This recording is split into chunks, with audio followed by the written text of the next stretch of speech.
I think we can start now.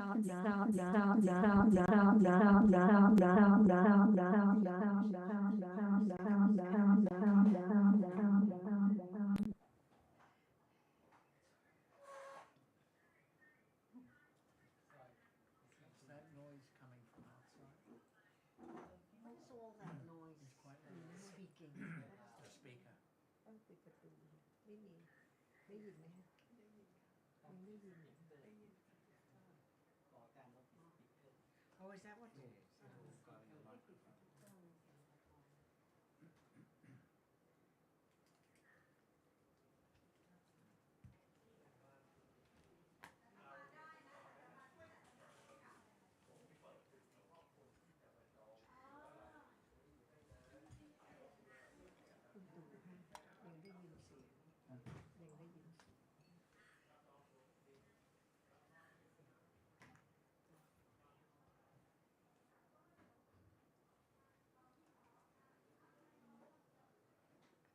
We'll try again. Right. Hello, everyone at home. We're just about to start here. And Kun Gon just asked Ajahn if she was tired. And Ajahn said, I just don't think about it. Because usually when we think about, oh, I'm tired or am I tired, it's just condition for more clinging to I. And when we say we feel tired, usually it's just thinking with dosa or so whenever anyone asks Ajahn, are you tired? She always says, oh, no, I don't think about it. If I were, I would cry.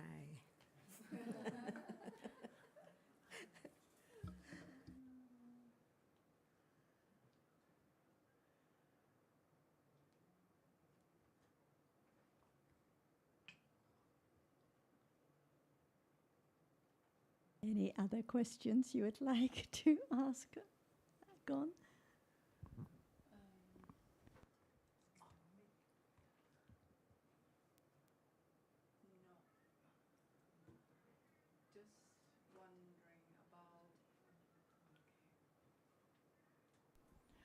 The one thing I like to know, maybe the language, my one.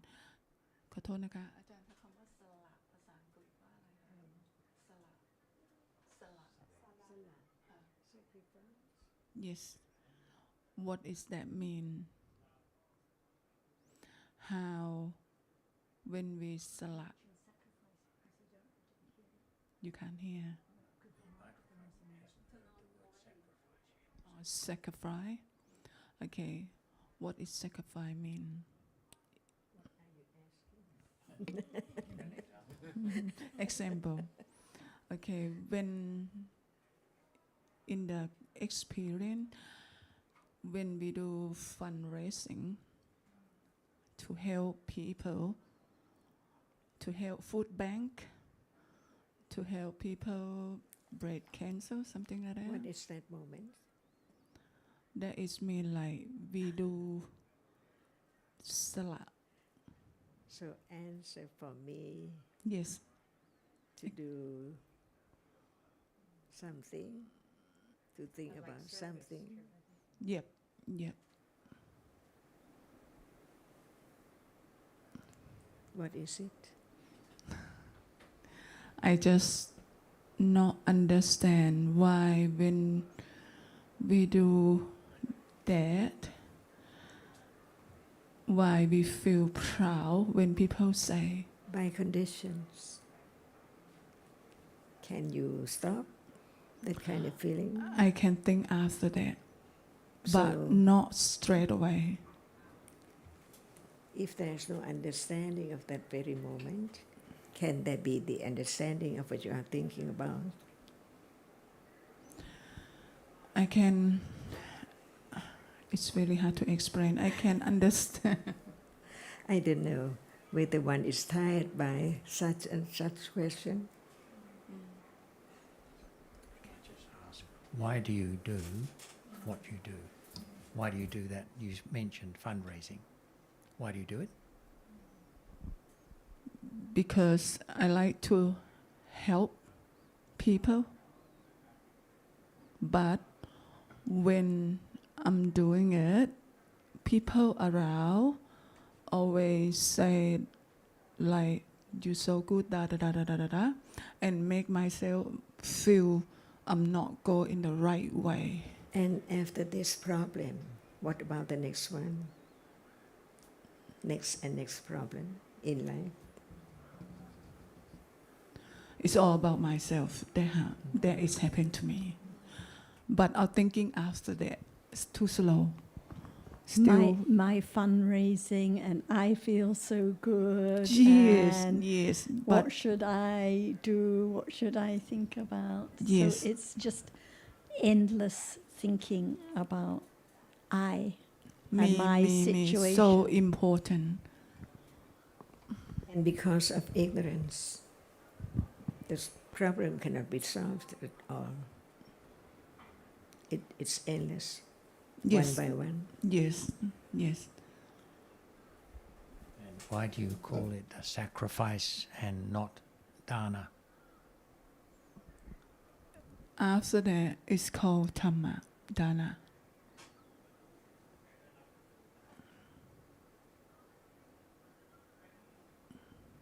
Dhamma, what is that? I said dana.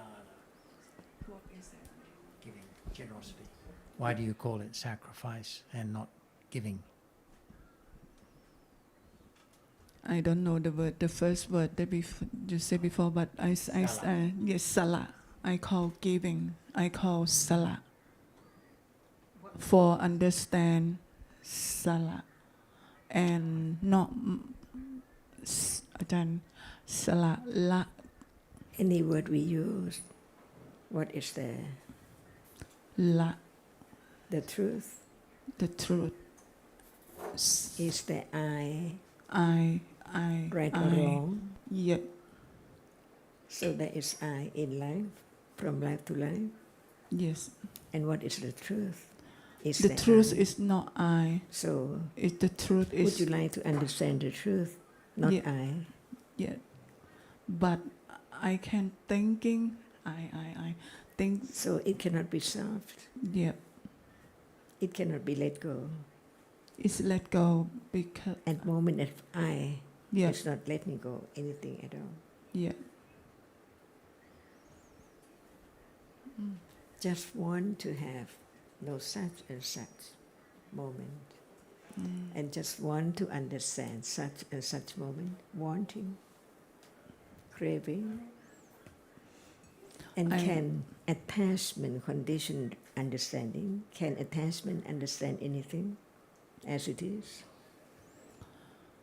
Understand after that is mean like cetasika, that is make After that, it's I again, thinking about it, true.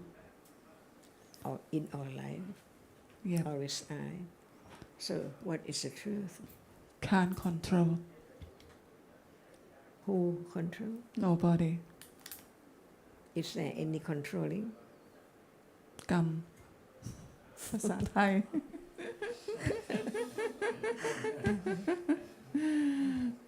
It's a Dhamma.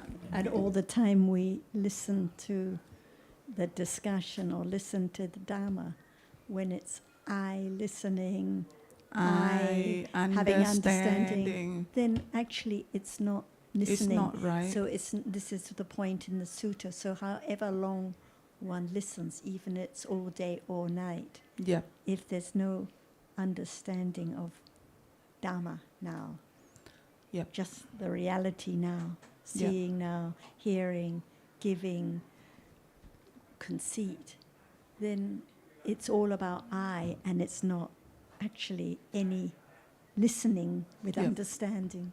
Yep. So that's why what was emphasized was better to listen less but with careful consideration and understanding than read all the text, listen all day or night, but not understand the point about anatta now. And you mentioned before that you live in a beautiful, quiet, peaceful Yes. place. Yep. But what we learn from the Buddha is that the true peace, the true quiet, Yep. is actually not in the environment where we live. Yep. So no matter whether in Where the we center are. of Bangkok Yep. or in the In- forest, Yep.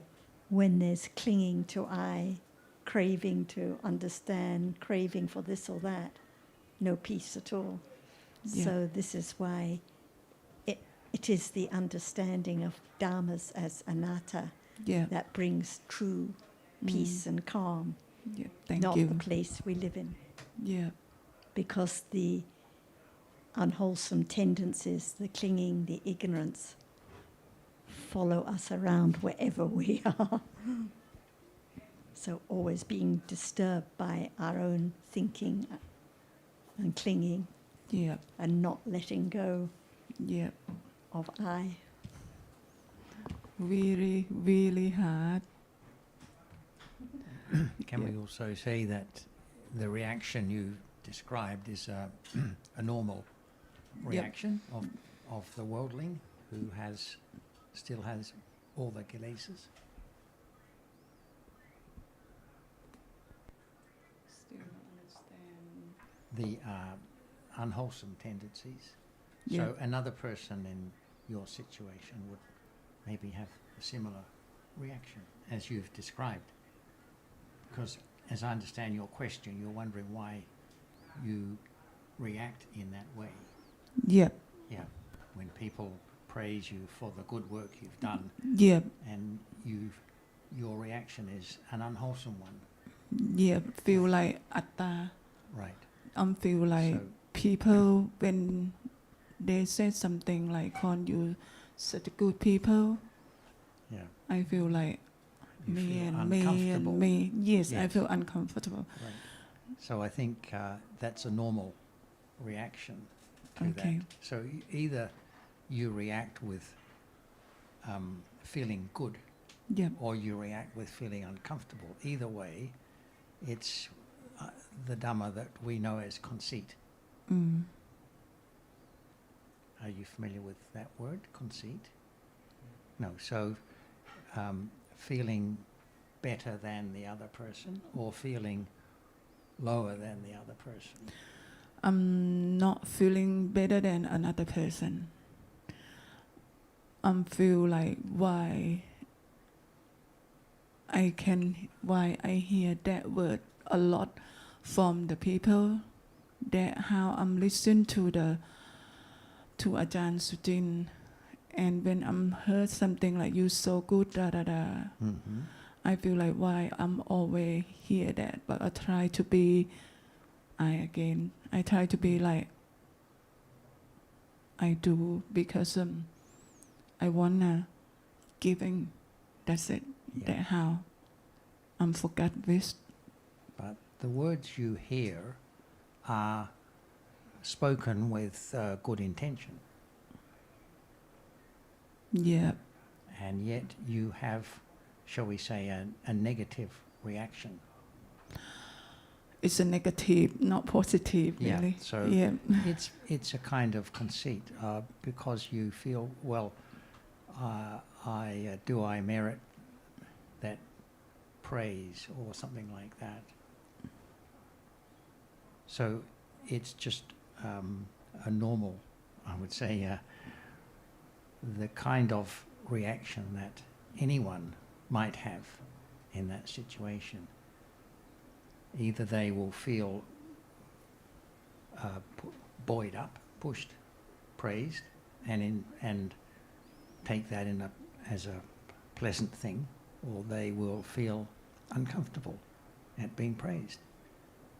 Mm. But regardless of what it is, the point of the Dhamma that we've been studying is that it can be known and understood at that time. By that, I don't mean the name. Yeah.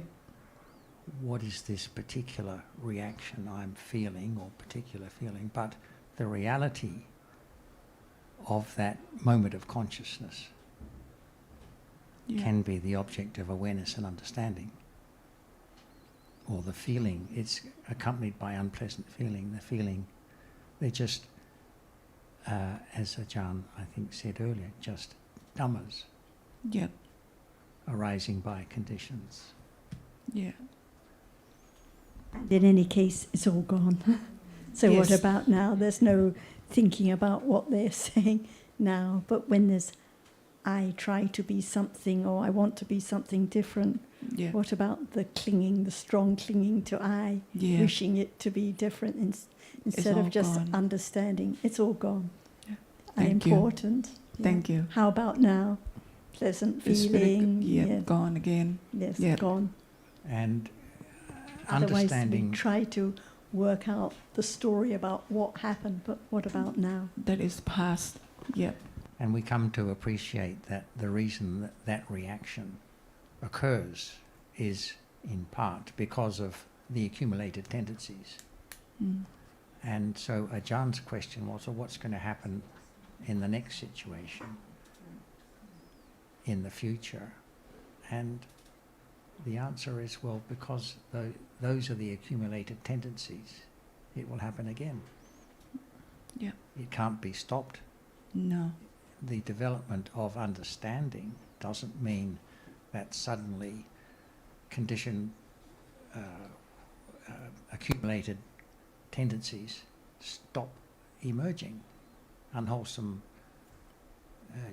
jittas stop.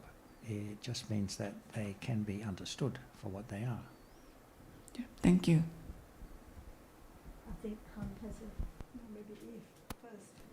Well, it's just that I was chatting with Tang about simply about being confused and muddled, and that because of learning and listening and associating and studying and reflecting on the Dhamma doesn't mean the confusion will end and it won't arise again. It will come again and again and again.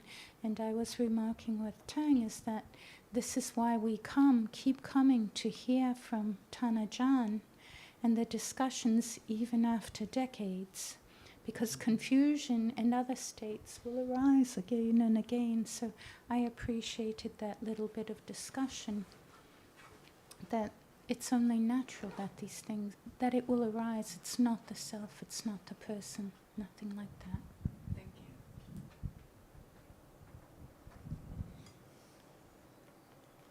And any confusion now, Eve? Not now, but it will come. So it can't be understood now. It can only be understood when it's there, just like the conceit can only be when it's there, flying the banner. Otherwise we just think about it, but when it's there, that's when it can be known. Okay, Han.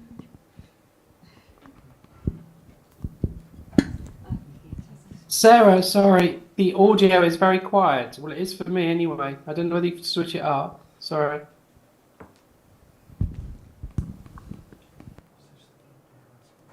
Thanks, Alan. Kun M is onto it, I think.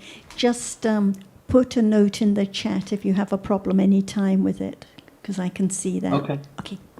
Thank you.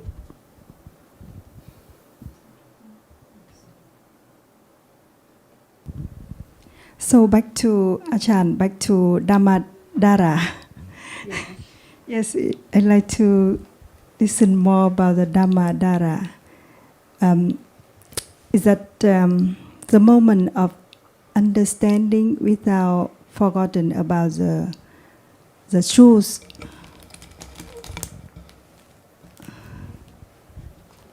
So because we listen to the reality and we understand the truth, but after that we forgot instantly.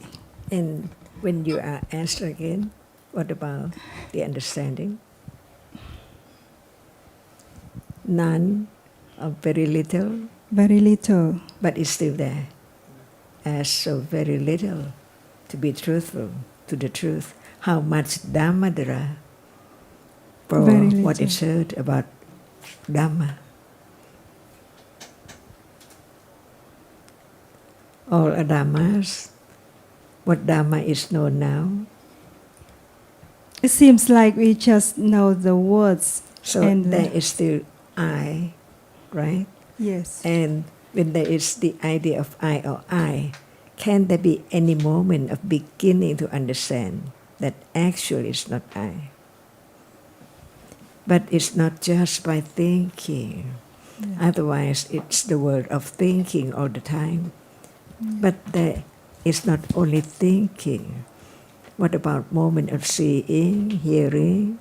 Learn to understand what is Dhamma, whatever is real right now, not as we think, but as it is.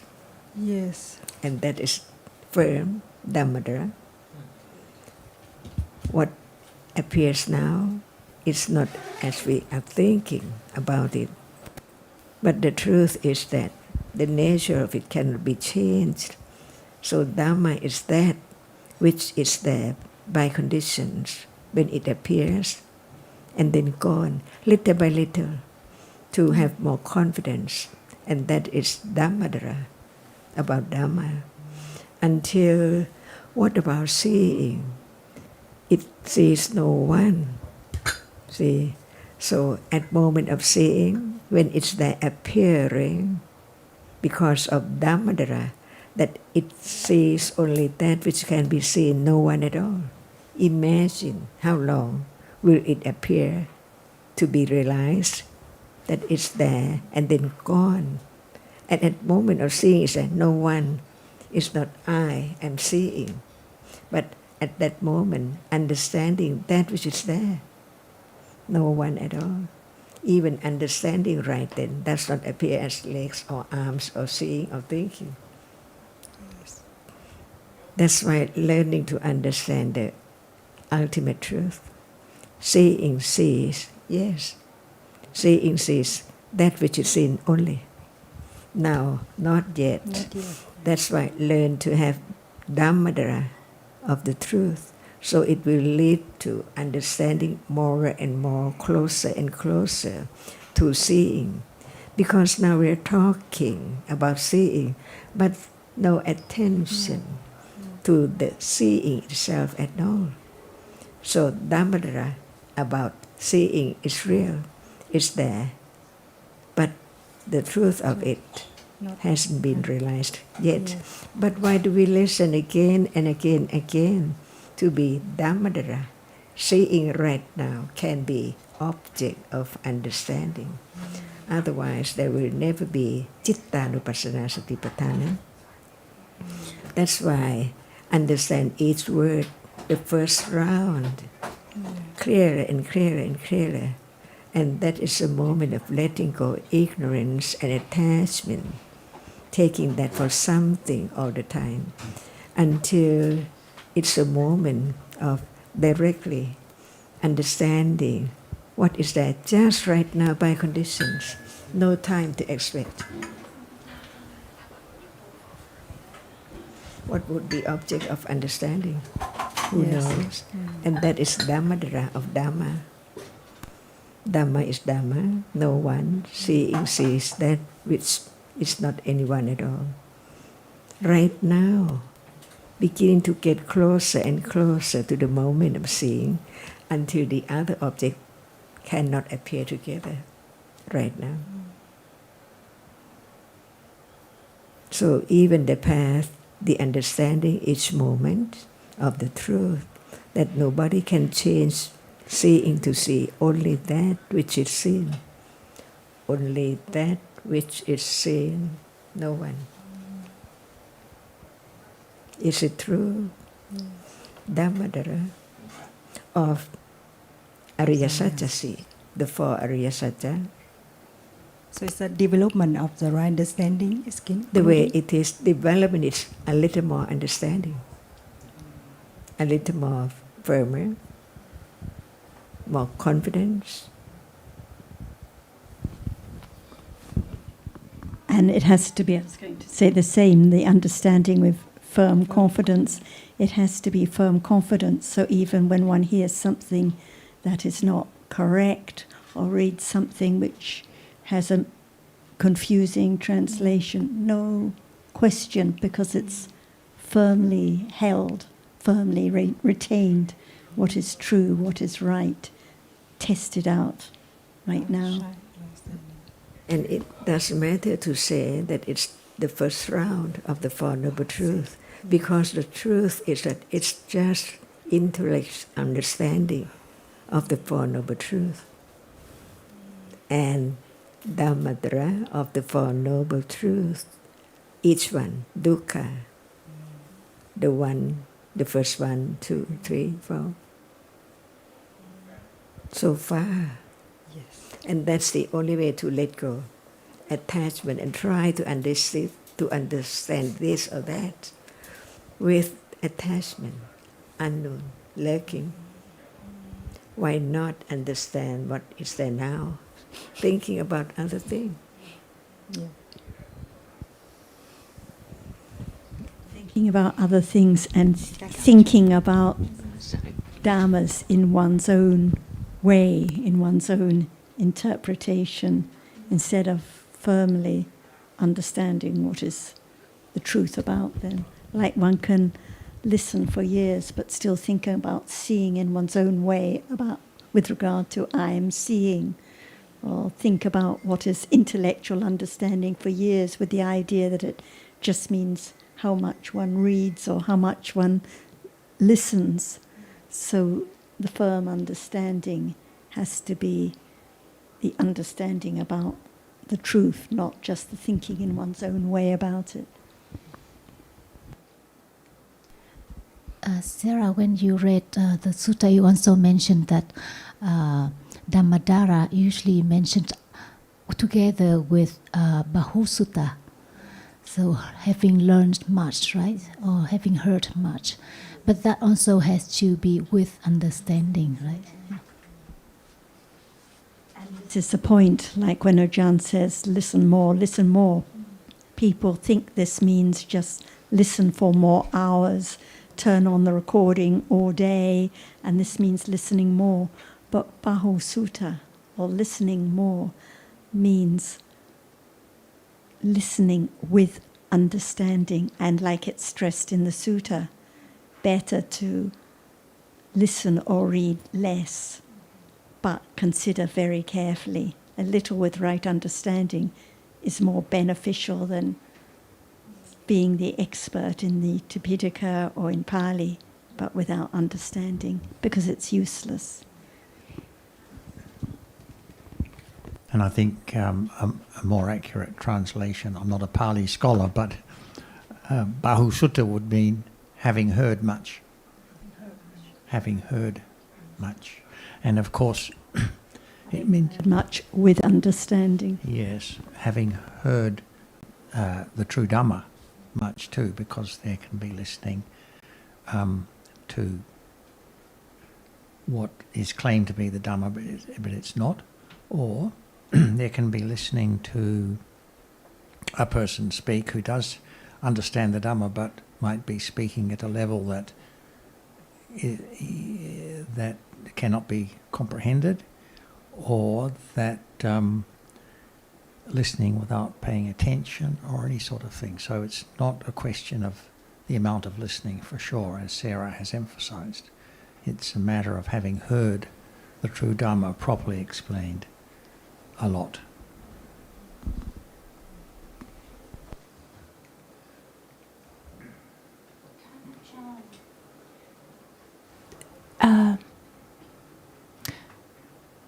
This is how to word this is Panya accumulates and conditions more wholesomeness, which ultimately leads to the eradication of defilements and liberation from the endless cycle of rebirth and death. And it takes a long time, eons. But I get the sense that nothing moves without panya. It's just the darkness of ignorance. And I can look and see, yes, there are these types of Mahakusala Chittas, some without Panya. But in order for those to arise, there has to be accumulation of Panya.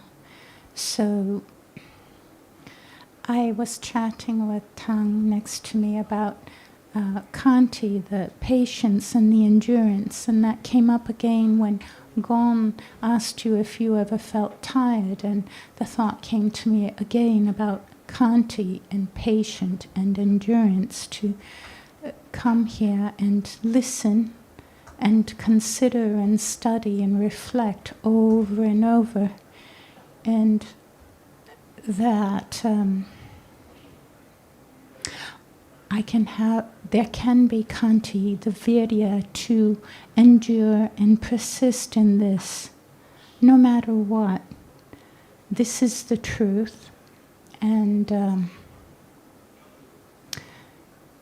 well, back to what I was saying in the beginning, it just seems that nothing moves without Panya. It's just ignorance, darkness.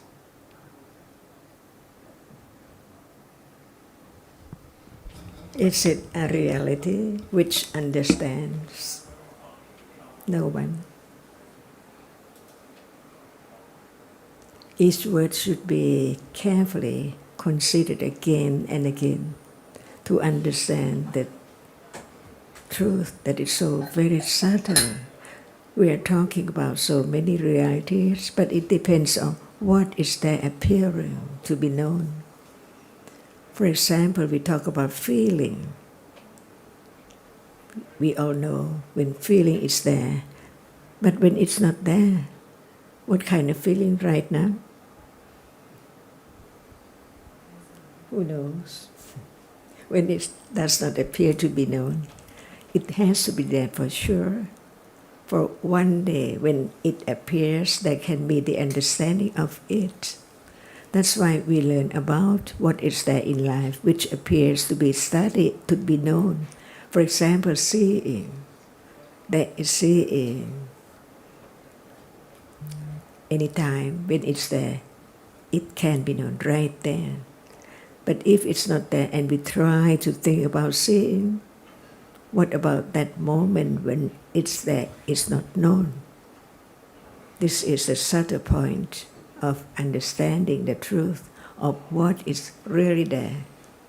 For example, we are talking about feeling.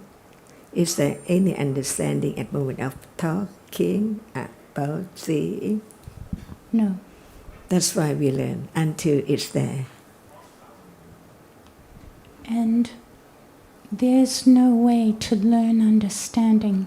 It is only experienced. Only hearing about what is there, even it appears or not.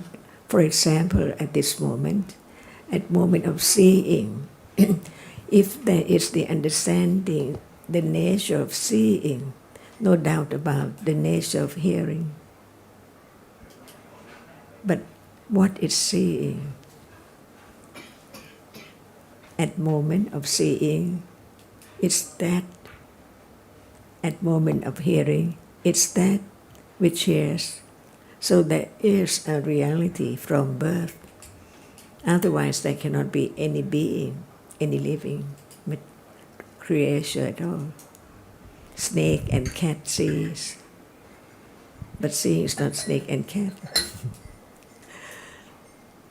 And without condition, seeing cannot arise at all. And as soon as it has reason, it's gone instantly. The truth can be realized, but not at will or try to make it appear to be understood at all. Only right understanding from now develops, not being forgotten about what is heard today about Dhamma. Everywhere, every moment, it's there as different ones, never be the same at all. In life, in years and years ago, never be the same. But it conditions the next moment. without hearing about Dhamma at all, can they be conditioned for thinking, to think about it? And when the understanding is not enough, can it be a moment of understanding more by not carefully considering the nature of it at all? That's why we are talking about the truth. Even it's there now, it's not known, but it can be known later when Panya is keen enough or strong enough or understand the difference between intellectual understanding and direct understanding. How come if there's no understanding from hearing to be conditioned for the moment of not forgetting about Dhamma? So now we're talking about Dhamma, but how much understanding? See, that's why the understanding itself, letting go ignorance and attachment to the wrong way and the wrong path. That's why it is the Ācariya Sujin, very, very previous moment of understanding the right path. Now, each moment of understanding, Sammaditthi, if we name it, not enough. So, Sammaditthi, when it's Dhammadara, it begins not to forget, little by little, unknowingly, no matter what is that which has been read or studied, how long ago, but it's there, developed in the subtle way that no one knows. It's now developing to change the behavior different from before. And all dhammas arise ultimately to be understood, that there will be seeing visible object. Because you will see that even now we talk about the nama, the reality which experience the object, it seems like we understand, but in truth, not at all. Even citta, see, what appears without citta, it cannot appear at all. So, what is that which arises at birth, on and on until death, and on and on, as long as there are conditions for its arising, to what appears is that it experiences. So, what nimitta? Yeah, so understand the difference between nimitta. Without a moment of experiences, what is there? With feeling or sanya, remembrance, mark and remember, what is there? Not only one dot, on and on, until it conditions the shape and form, no matter of what of the 5 objects through the 5 doorways, appears as something in life all the time, from life to life. That's why understanding the truth, that even understanding what is there now is true. So true, because it's now appearing, but not as it is. Beginning to understand the moment when it's there appearing as it is, beyond imagination.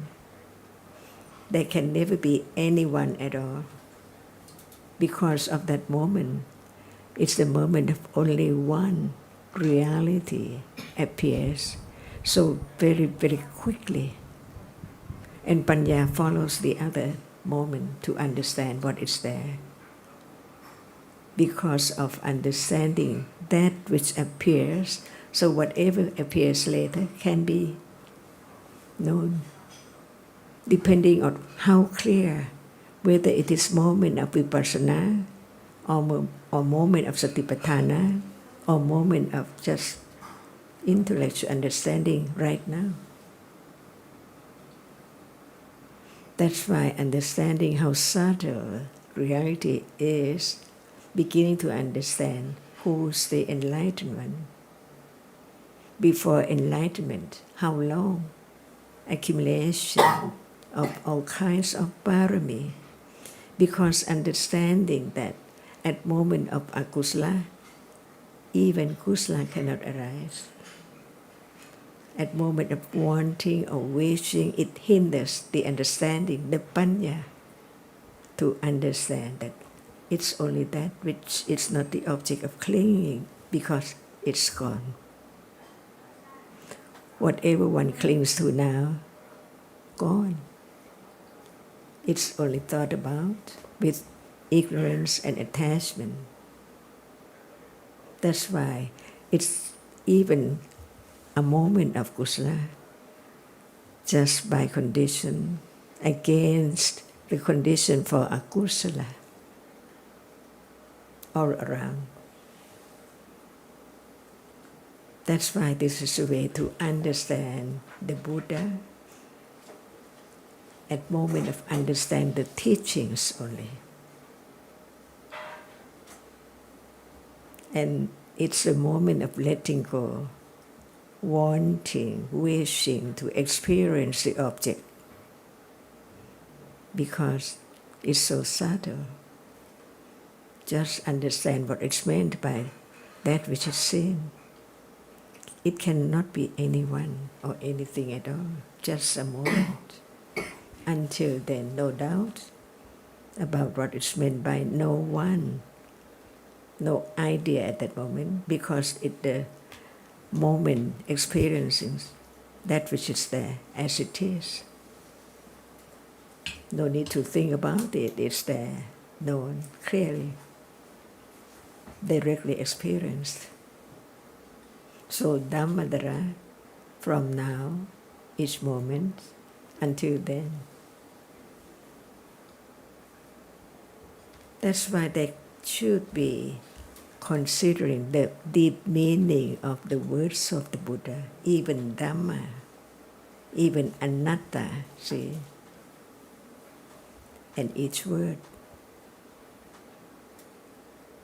Feeling, see, is there unknown until it appears. That's why we just talk about any moment in life to understand better and better, clearer and clearer, to be Dhammadhara or Adhammas.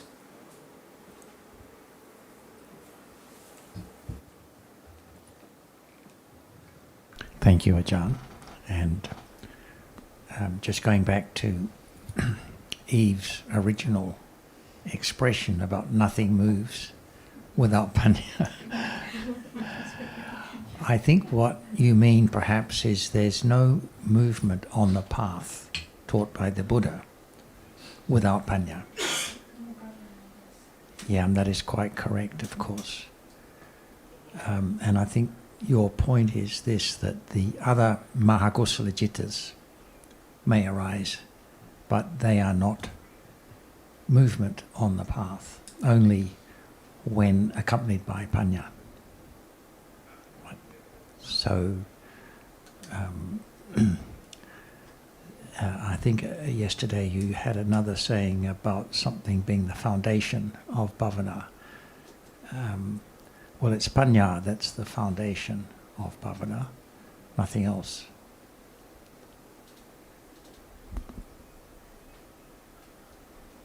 We can see why only pariyatti, the right intellectual understanding, leads to the direct understanding, the patipatti understanding, not the other way round.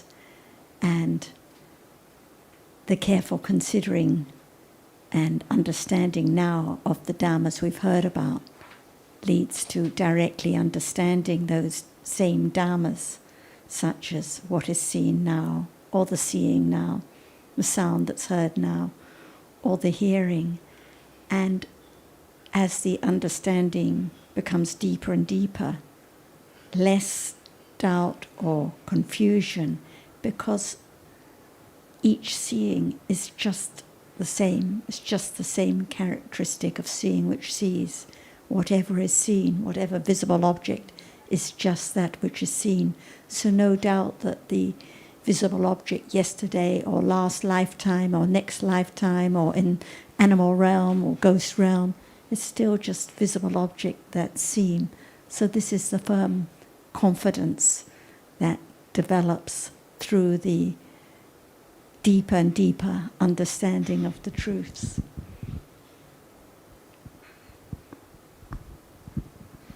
So any realm, what is seen is just the same, just what is seen. Sound is just sound, no difference. So this is the nature of absolute realities, that they cannot be altered or reduced at all. Sound is always just sound, any realm, no matter loud sound or soft sound, any sound is just sound.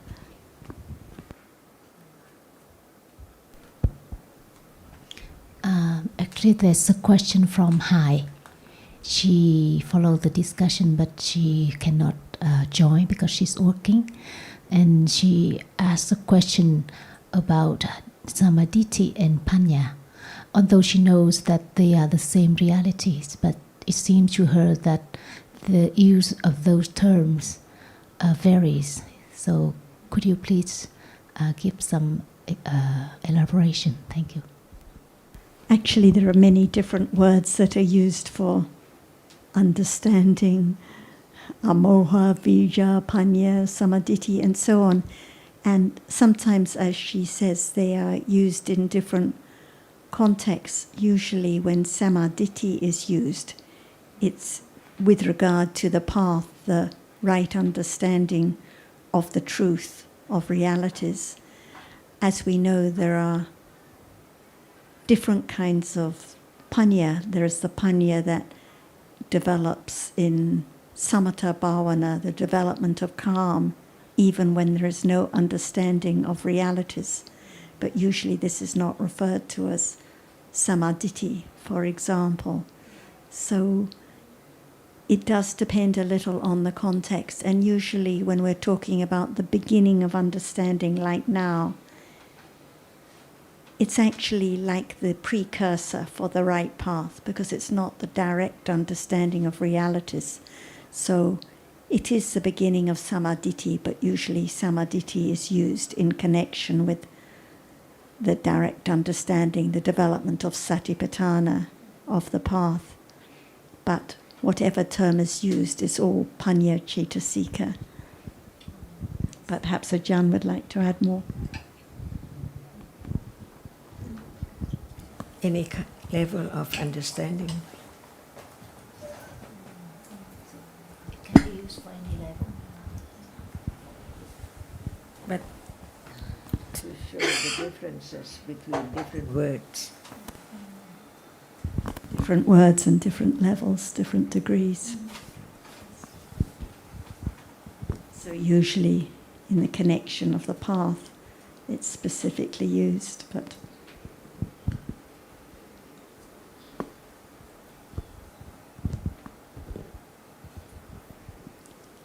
would anyone else at home have any question they want to bring up?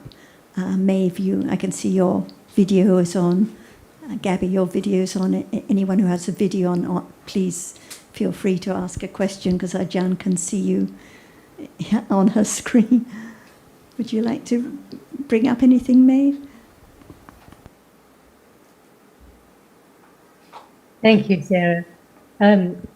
Yes, I'm sort of listening in different ways. Sometimes on phone, sometimes on Zoom, but finding it very very helpful. I think I just have an observation to make, and to be honest, quite a painful observation. Ajahn, you were talking about letting go, and I realized that although we say that frequently, there is at a deep level, for my part, a resistance at the idea of letting go the world and all that includes, which is all the people I can see in front of me and all the things that are familiar in life, etc. And while at the same time I realize that that's an essential part of understanding, there is still, and I think it's related to a sense of maybe loss, that in some ironic way, as understanding perhaps grows a little, the prospect of that comes a little closer, of having to let go. The idea of people and things. And so there is a kind of a resistance to that. And I was just aware of the resistance that arose in speaking about that letting go.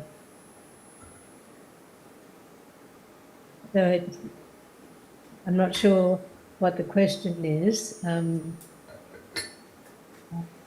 But if you feel to comment, Ajahn, please. Just listen and understand. And that is the moment of being truthful to the truth. How much understanding, no one can tell, but the truth is that what is heard, what about understanding of the nature of the truth of reality, which we're talking about right now. No one, even that, see, is it strong enough? No one. Or even we understand the truth that it's no one, but what appears is someone. So right understanding is so truthful to the truth. Only hearing, considering, understanding the moment of no one, but what is there is there someone. That's why it's not enough just to know or to think only no one, but to understand more about what is there in order that it cannot be anyone at all. For example, seeing.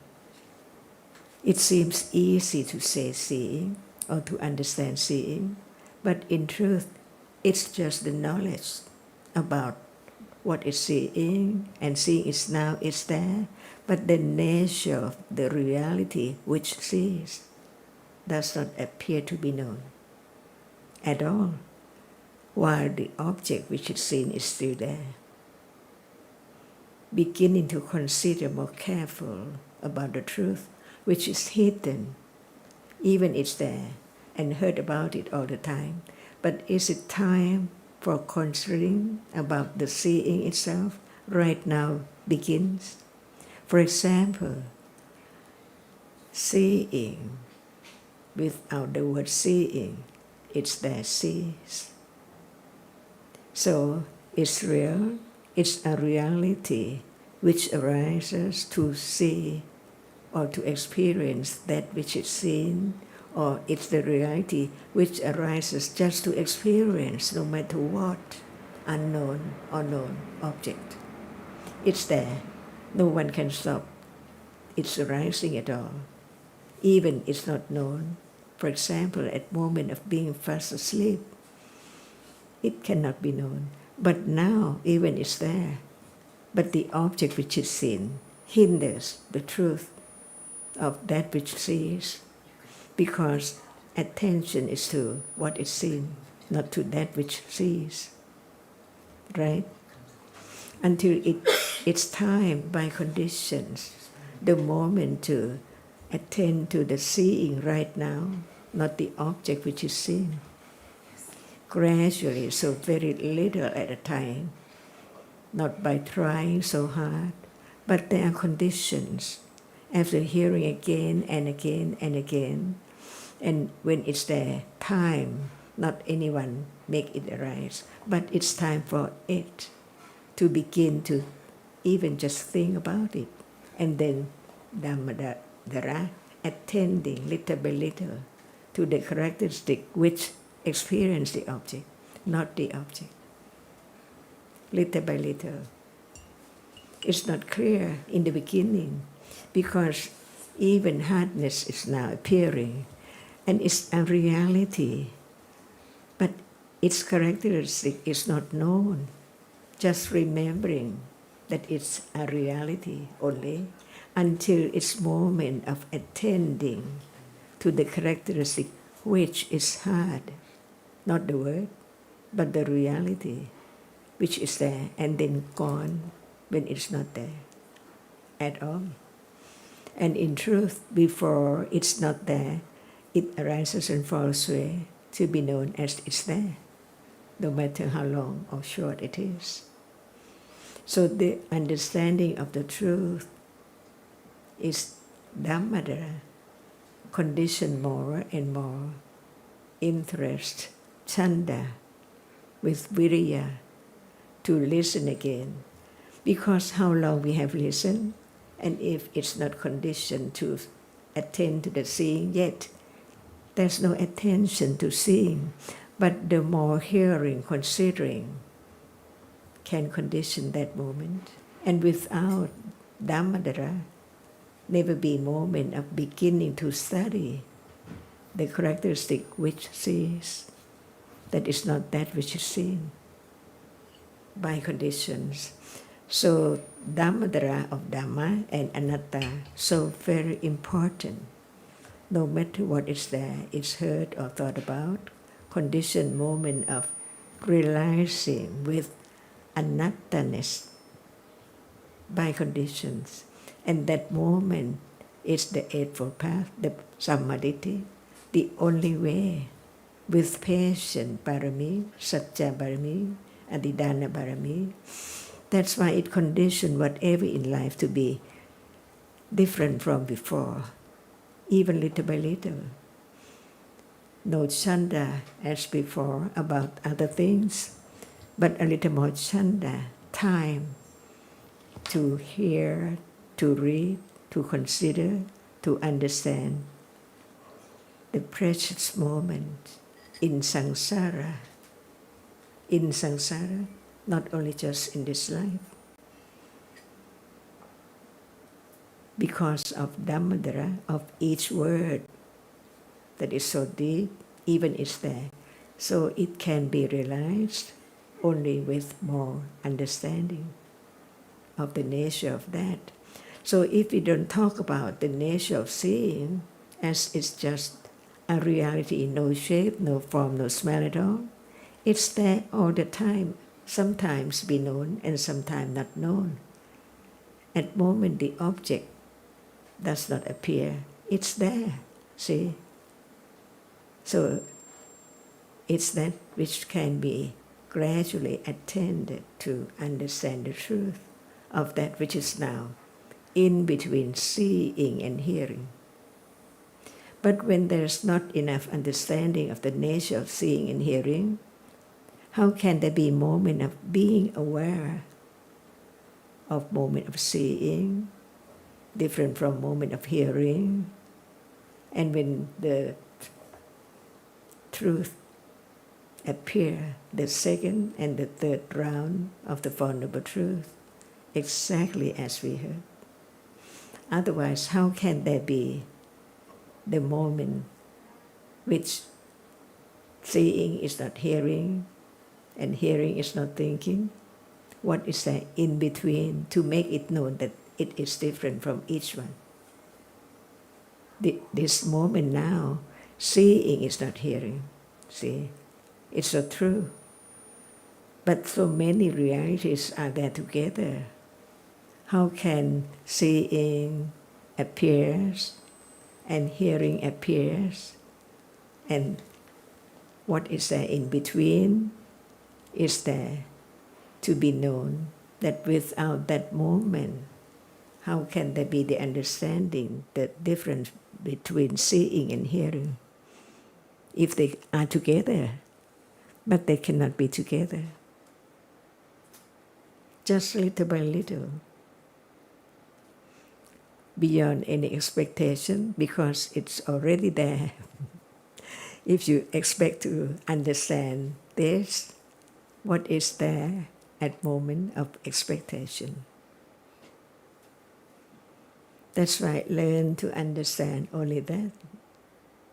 Dhammadara, the only way, sammatiti, condition the paramis to understand that without moment of kusala in daily life, it's impossible for akusala to understand what is there at all. That's why there can be moment of understanding the difference between the akusala and kusala. The akusala is always there by conditions, unknown in a day at all, and very few moments of kusala in a day or not at all. For example, dana, see, giving away things today. It doesn't matter at all by conditions. So if there's nothing to give for the other's benefit, what about forgiveness? Or not thinking concerning the other's wholesome realities, speech or deeds, see? Only by understanding little by little about different realities, not anyone. Everyone would like to be very good, very kind, very wise, very understanding person. But at the moment of thinking about this or that person, is there any understanding about it's his accumulation, all are dhammas, and so on. That's why the 10 paramis develop from understanding the truth little by little. No condition for its change, different behaviors than before, than usual. See? That's why the teachings of the Buddha is all about daily life, daily realities, to be understood of no one and no thing. What is there is conditioned to arise and then gone instantly. Firm confidence, Dhammadara, to understand that just understanding this is not enough, because it's only considering and thinking about what is now appearing. But the truth gone, unknown all the time. That's why understanding the different rounds of Ācariya Sujin, the 3 rounds, just few words about the truth. It's not pariyati yet, but at any moment, it's there, not forgotten, that a reality, only seeing, hearing, even thinking about the reality, not someone. See, for example, when someone sees someone getting angry, just understand the nature, the characteristic of anger at that moment, not anyone. See, the words, the speech, the deeds, harshly, unkindly. See, no thought about anyone, but about what is there, little by little.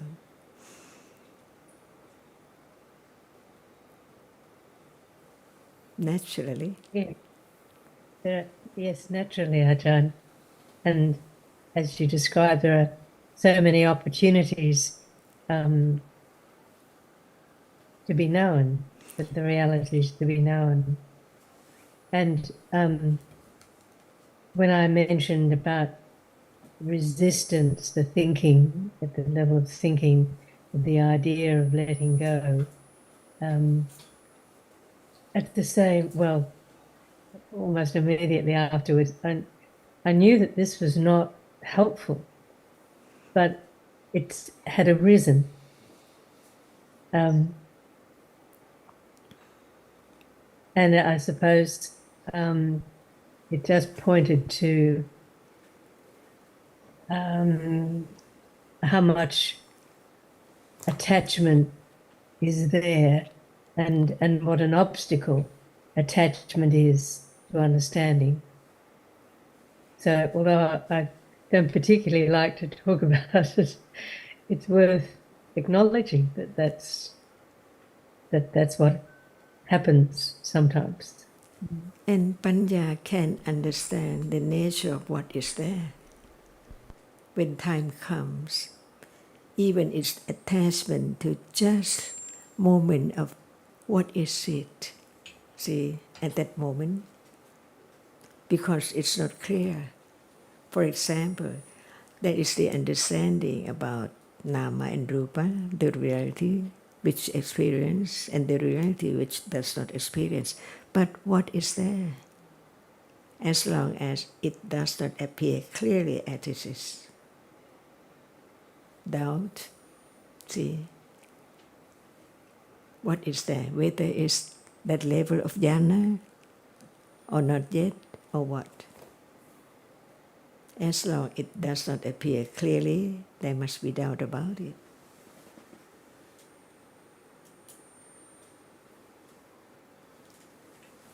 And Maeve, what you've reported, the feeling of resistance, I think some people feel that also in relation to the idea that there is no self and the development of that understanding. And I think, in your case, I mean, fortunate that that's not the situation for you. But I was wondering whether, because as I see it, the giving up, I'm sorry, I forget it, the expression that you used, is it giving up detachment from? What were we talking about? Oh, That's a simile. Yes, go on. It was a sense of of loss, that and you know, loss connected, of course, with the attachment to people and the world at large. That is also of a habitual nature. Yes, but I was wondering whether the resistance to the idea of having to give up all those attachments was something you associated with, or whether the giving up was something you thought was a necessary prelude to the development of understanding. Because as I see it, the giving up is just an aspect of understanding itself. It's one of those terms that are used to indicate the presence of understanding, just like a sense of urgency or seeing the danger in conditioned dhammas.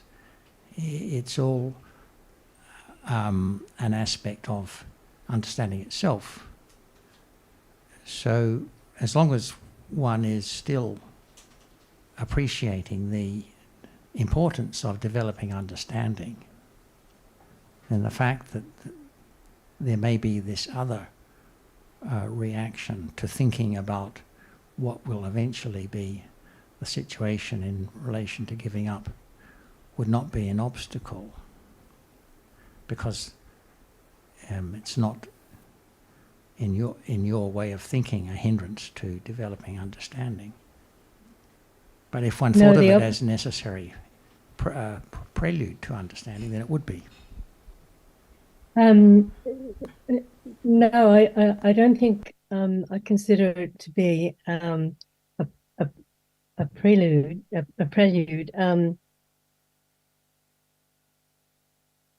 That it's part of the process, and that in actual fact it's quite a stage where the giving up or the releasing of that attachment to the idea of people and things comes about.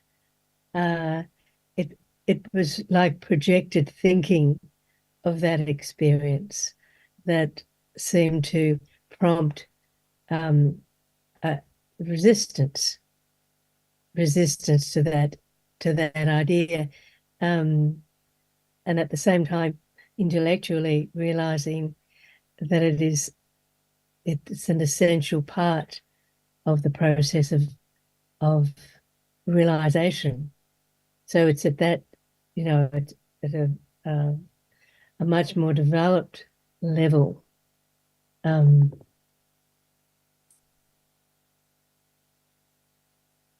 other words, the more clinging there is to the idea of I, the more clinging there is to the idea of other people that one holds dear, and the more resistance there is to letting go this personality and the others. And that's why it's only the understanding of dharmas that leads to a little less resistance, a little less resistance, a little more letting go. Because when there is that resistance that you describe, it's because of not wanting to lose me or not wanting to lose the others. But when at moments of understanding, no thought about I and the others as existing. So I think it just is the way of understanding and comes back to what the truth is now. Because really, is there any I or others that one holds dear in reality even now? So if there is no I and no others, then no I or others to be lost. But it's such a deeply held belief, as we were discussing earlier with Gon and this morning with Tang. So deeply held the idea of I that experiences, I that see, I that hear. Here's my family who experienced this and that, what this person, that person had said. But actually, there's just seeing, hearing, thinking, living in the dream world most of the time. Dream world about people and things. So that's yes, why. And it's just that, and you're absolutely right, Sarah. But occasionally there's a glimpse of just how strong that attachment is, how strong that clinging is to the utter.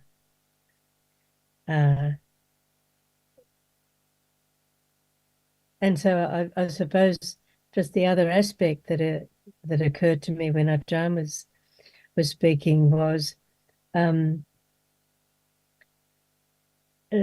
there seems to be a degree excuse me, of courage that is required to pursue this path.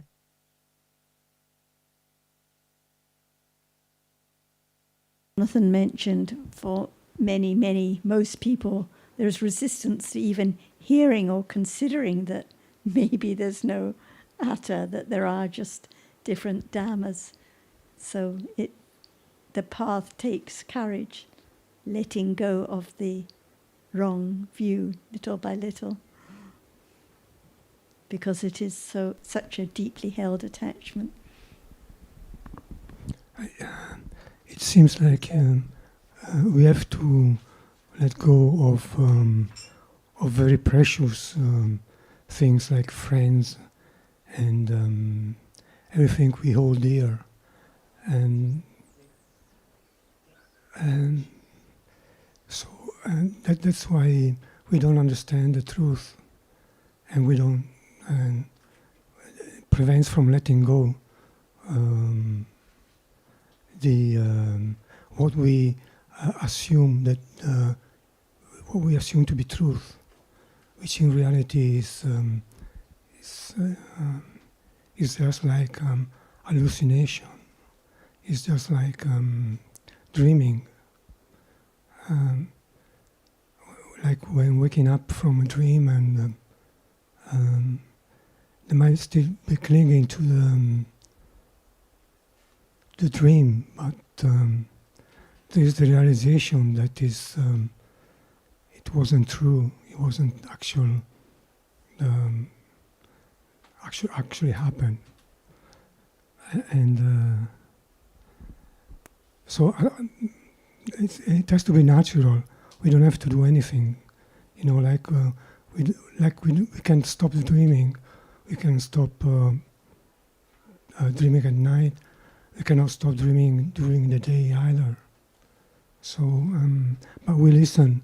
We have this rare opportunity to listen to the truth and begin to wake up a little bit by little bit, and letting go, but not because of, not because of wanting to let it go, something which we hold for truth, but because beginning to realize which is not the truth. So what clinging to what is not true is not wise, is it? Not worth clinging to. Clinging to what is not true, clinging to what is untrue. It's not wise. So basically, we are not wise people. That's why we cling. To put it in other words, as simple as that. Thank you, Alfred. Thank you, Ajahn. Know what Tambak is laughing about so much. Daily life. No, just about because something we talked at lunch and it was triggered. So it's gone. It's gone. Any Dhamma in the chat No. at lunchtime? No, not Dhamma. It's Sampapalasa. So because of Sanya, anything can suddenly be remembered. So in the middle of the discussion, suddenly it can be thinking about something frivolous that happened before. All daily life, very natural. And there can be understanding even at those moments of thinking of the frivolous chat, because it's here and now. That's why we keep on listening. We keep on listening because we really realize that it's useful to listen to the truth. Otherwise, why listen to the? And even more to useful, no me, no you, no. Even no. more useful to understand it here and now at this moment. That's the point of listening to the truth, isn't it? The point of listening to the truth. To let go of what is not true.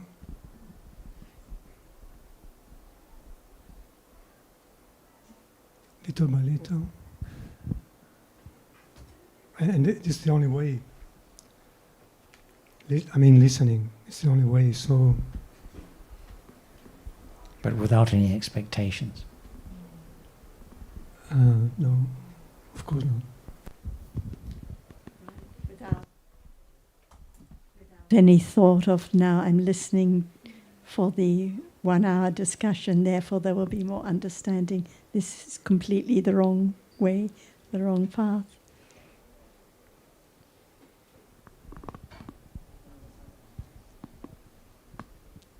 Moment by moment.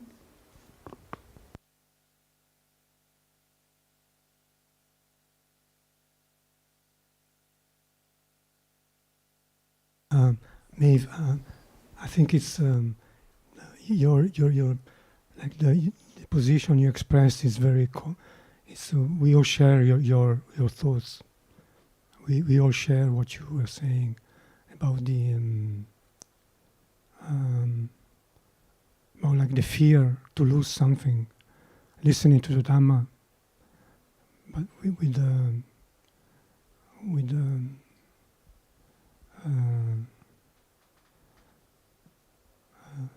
feeling of losing something.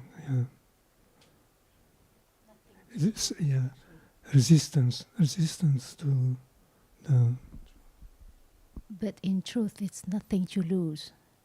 No one to own anything and nothing to lose in the end. I'm not so sure that that's the real answer, because the person who has eradicated all thoughts of wrong view can still have very strong attachment. By accumulations. Yeah. Yes.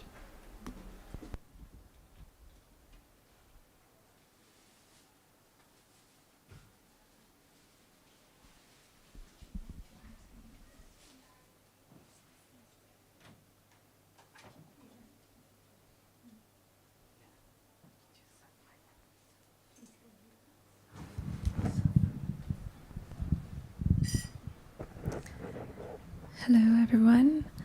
So as being a student, I would like to ask that learning this Dhamma, everything, how can we make up in our daily life as a student?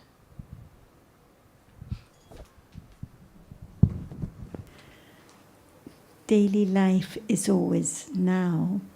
So we learn about what different dharmas are, so that in daily life there's more and more appreciation that the dharmas we talk about now are in fact all life is.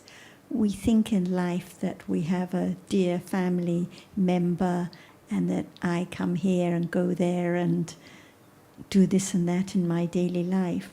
But we learn that actually, as we have been discussing, there are just different mental and physical phenomena, different namas and rupas arising and falling away. So no matter whether here or in Nepal, where you come from, or in Australia, or in the animal world, there are just different moments of seeing and hearing and thinking. Actually, nothing to be done, because there's no I to do anything. So by listening on and on, as Alberto mentioned, and considering, understanding develops that the world is just here and now. The thinking now is the world. We think about traveling around the world, but actually the world is just this moment of seeing, disintegrating, falling away instantly. The world of hearing, arising, falling away, not lasting at all. So the I that we imagine has to do this and that in daily life is just a dream, as Alberto said. So usually there is living in the fantasy world, the dream world. But by hearing, considering, no matter whether busy with work or relaxing or watching television, there are just different moments of seeing, hearing, thinking, nothing to be done. Let the understanding develop naturally, because if I try to understand, I try to work it out, I try to practice, it's the wrong path. And I think the things we are talking about are common to everyone and every situation. Because we talk a lot about seeing and hearing and thinking and how they're different, what are their conditions and so forth. So whether one's daily life is as a student or as in the workforce or as a retiree, as a man, as a woman, child, adult, the realities about which the Buddha taught and we are interested in don't change. What changes is the story of the present moment. So the story of this present moment is that we're sitting around a table having a discussion with Ajahn, and you are a student and we are various other capacities, but attachment, liking and disliking, is common to everyone. Feeling is common to everyone. And not only everyone, but every situation. So whether it's in Bangkok, in our home country, or traveling around the world or whatever, what we're discussing applies. And so we come to realize that there's really no difference between daily life as a student, for example, and daily life as a retiree. The same realities are there to be understood. The problems or difficulties of life are also much the same. Deadlines and things have to be done and conventions to be observed and so on and so forth. And these are, in comparison to the realities about which we talk, these are superficial things. They are not things that can be directly studied. So the other thing we come to learn is that we're not studying the present moment realities because we think it will change anything about our life, except it helps to have more understanding, and understanding is better than ignorance. So, what is life?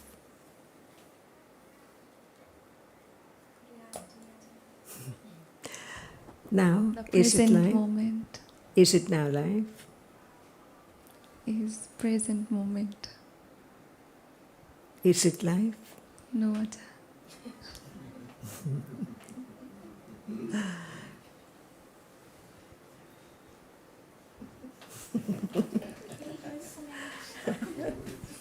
It's time now.